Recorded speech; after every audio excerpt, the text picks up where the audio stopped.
Super late model dirt driver Brandon Overton is rumored to not be racing on any of the national tours for the 2024 season. On top of that, he's also going to be debuting a brand new chassis. Before we get into this, I'd like to ask you please hit that subscribe button, hit that bell for notifications. This rumor comes to us courtesy of Paul Clayton. He is a track official at All Tech Raceway.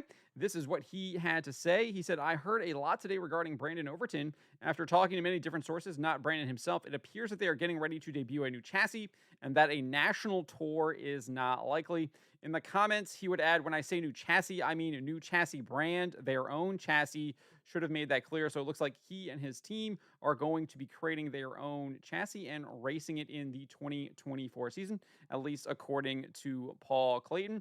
I think that's obviously interesting that he's creating his own chassis and is going to be running it in 2024. But I find as from a fan perspective, what's even more interesting is the fact that he will not be racing in a national tour for the upcoming season. He finished in sixth in the Luke Soil Late Model Dirt Series in 2023. He competed in 53 features, had 3 wins and 26 top fives. He finished in sixth there out of 411 competitors. If you look at the stats here, if you look at the stats right here, you see obviously Hudson O'Neal won that kind of winner take all race at Eldora between him, Devin Ray, and Ricky Thornton Jr. and Jonathan Davenport. Ricky Thornton Jr. obviously had the most dominating season of those four. And then I think Hudson and Davenport were kind of duking it out for second. And Moran basically snuck in on the last race and beat out both McCready and Overton. And then obviously McCready would end up finishing in fifth, though, as they closed out the season with Overton in sixth. So the fact that he's not going to be racing the Luke Soil Late Model Dirt Series, or at least he's rumored not to, I think is big news given the fact that he was one of the top competitors on the tour last year.